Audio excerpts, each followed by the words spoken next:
नमः संस्कृताय संस्कृत मित्राणि। मैं संदीप कुमार मिश्रा आप सभी का अपने YouTube चैनल पर स्वागत करता हूं और आज हम पढ़ेंगे समास के भेद। समास के भेद एक यहाँ पर पहले से ही एक श्लोक के माध्यम से आप सभी को समास की संख्या हम बताने की कोशिश करेंगे।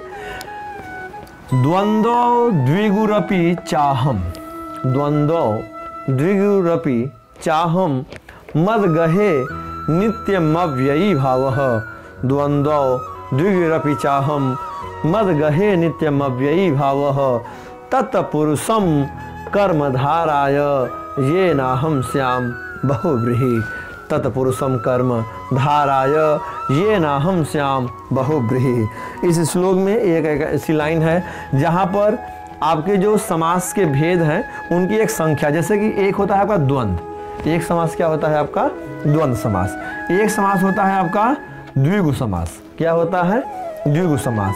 उसके बाद क्या होता है आपका अव्ययी भाव समास, क्या होता है अव्ययी, यहाँ के नित्यम के म से और अ ये भी आपके अलग हो जाएंगे, तो ये अव्ययी भाव।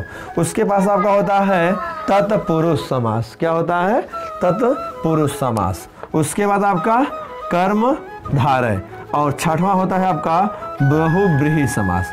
तो आपने देखा 1 2 3 4 5 6, ये 6 समास आपको पढ़ने हैं। हम अपनी एक के बाद एक लगातार आपको हम इन 6 समासों के बारे में, इनसे बनने वाले नियम, इनके अंतर्गत आने वाले वो मुख्य शब्द जिनमें हमेशा आपके कब द्वंद्व समास होते हैं, कब अव्ययी भाव, कब तत्पुरुष समास, कब कर्मधारय, कब बहुव्रीहि और कब द्विगु समास होता है, इन सभी के नियमों की हम चर्चा अपने इस क्लास में एक के बाद एक करते रहेंगे। तो चलिए सभी पहले कि जो हमारे स्टूडेंट्स अपनी नोट्स बना रहे हैं, क्योंकि मैंने आपको पहले बता दिया ये हमारी एक क्लास ऐसी क्लास होगी जहाँ पर हम अपने एकेडमिक बच्चों के साथ हम अपनी क्लास को आगे बढ़ाएंगे।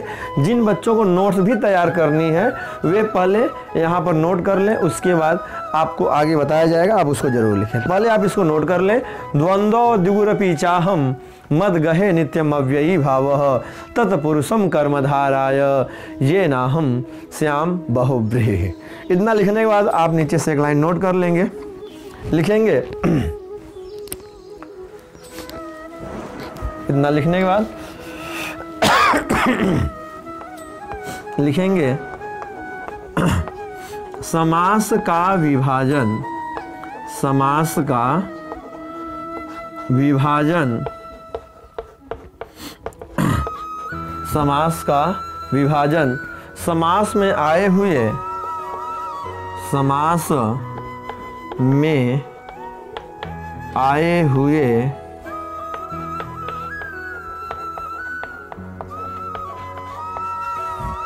दोनों पदों की प्रधानता के आधार पर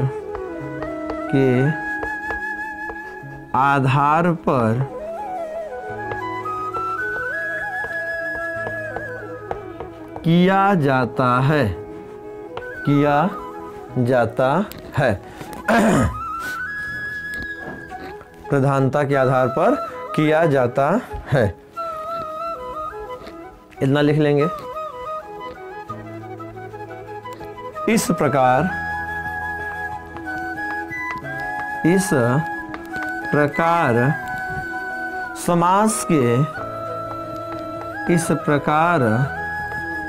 समास के कुल 6 भेद बताए गए हैं। इस प्रकार समास के कुल 6 भेद बताए गए हैं।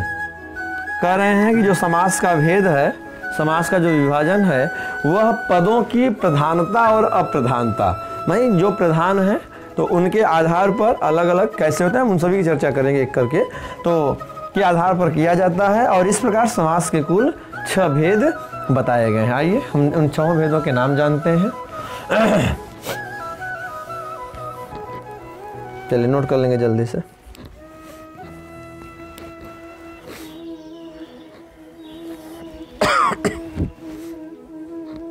हाँ, सबसे पहले हम लिखेंगे कुल 6 भेद बताए गए हैं। कितने भेद? 6। तो सबसे पहले लिखेंगे हम अव्ययी भाव समास। क्या लिखेंगे? अव्ययी भाव समास। इसमें क्या होता है आपका? पूर्व पद प्रधान। हाँ, अव्ययी भाव समास में क्या होता है आपका? पूर्व पद प्रधान है। चलिए, अब हमें कुल 6 पढ़ने हैं। तो दूसरे में आपके आते हैं तत्पुरुष समास। क्या आता है? तत्पुरुष समास। और ध्यान रखेंगे बच्चों, यहाँ से हमारे कुल तत्पुरुष के ही भेद में आपके आ जाते हैं कर्मधारय समास, और इसी में आपके आ जाते हैं द्विगु समास। क्योंकि आपसे कहा गया है द्विगु समास, और इन सभी में उत्तर पद प्रधान होते हैं। ये भी आपका उत्तर पद प्रधान होता है। ये कर्मधारय समास भी आपका उत्तर पद प्रधान होता है। द्विगु समास, इसमें भी उत्तर पद प्रधान होता है। ये तो समानता हो गई कि इन तीनों में उत्तर पद प्रधान होते हैं। ये तो समानता हो गई, लेकिन इस समानता के बाद भी इनमें कुछ विषमताएं हैं। तो विषमताएं क्या हैं, इन सभी का अध्ययन हम अपनी क्लास में पूरा जरूर करेंगे। नंबर 5वें में हम पढ़ेंगे, नंबर 5वें में अव्ययी तत्पुरुष। उसके बाद हम पढ़ेंगे द्वंद्व समास। क्या पढ़ेंगे? द्वंद्व समास।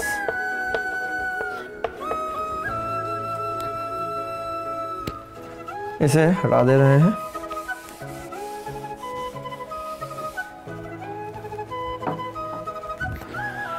द्वंद्व समास। द्वंद्व समास में क्या है?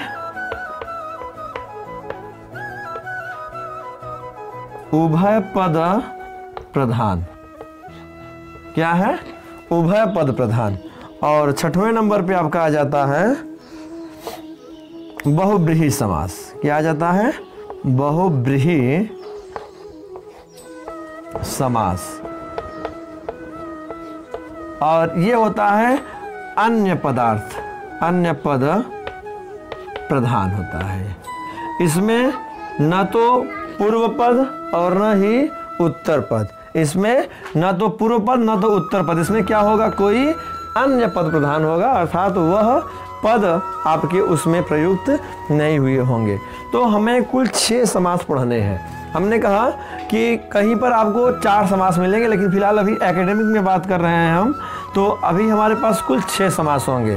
पहला होगा अव्ययी भाव, दूसरा होगा तत्पुरुष, तीसरा कर्मधारय, चौथा द्विगु, 5वां द्वंद्व और 6वां बहुब्रीहि समास। तो इन्हें नोट करें आप, फिर इसके आगे चर्चा करते हैं हम।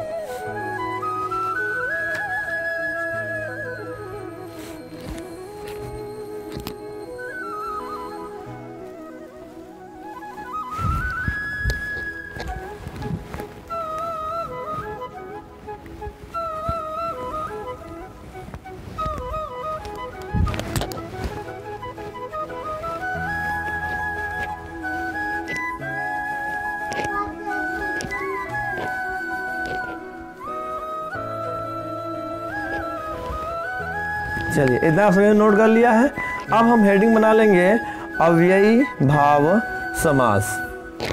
हेडिंग बना लेंगे अव्ययी भाव समास।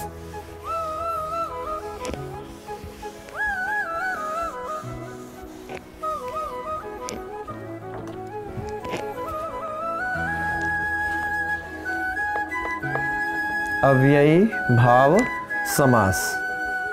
तो फिलहाल अब अव्ययी भाव समास के अंतर्गत एक सूत्र लिख लेते हैं। आप लोग इसे याद रखिएगा, हम इसकी चर्चा आगे करेंगे। सूत्र होता है आपका पूर्व पदार्थ प्रधानो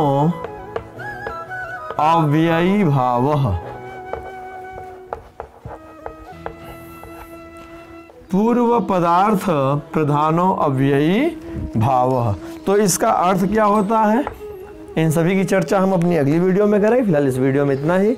आप सभी इसको फेयर बना लें और अव्ययी भाव हम एक एक करके, पहले अव्ययी भाव, फिर तत्पुरुष समास। चूँकि तत्पुरुष समास में कुल 6 समास पढ़ने होते हैं आपको, प्रथमा को छोड़ करके, द्वितीय तत्पुरुष, तृतीया, चतुर्थी, पंचमी, षष्ठी और सप्तमी तत्पुरुष, हमें इतने पढ़ने होते हैं। तो हम देखेंगे अपनी वीडियो को अगर लंबा होगा तो हम 1, 2, 3 इसको बांट करके हम इस पहले तत्पुरुष पूरा करेंगे कर्मधारय अव्ययी के बाद। उसके बाद आप सभी का द्विगु होगा कंप्लीट, कर्मधारय होगा, उसके बाद द्विगु, फिर द्वंद्व और इसी तरीके से बहुब्रीहि करके हम इसको पूरा करेंगे। फिलहाल आज की क्लास में इतना ही रहेगा। आप सूत्र को याद रखिएगा, हम अगली क्लास में इसकी पूरी व्याख्या करेंगे। नमः संस्कृताय।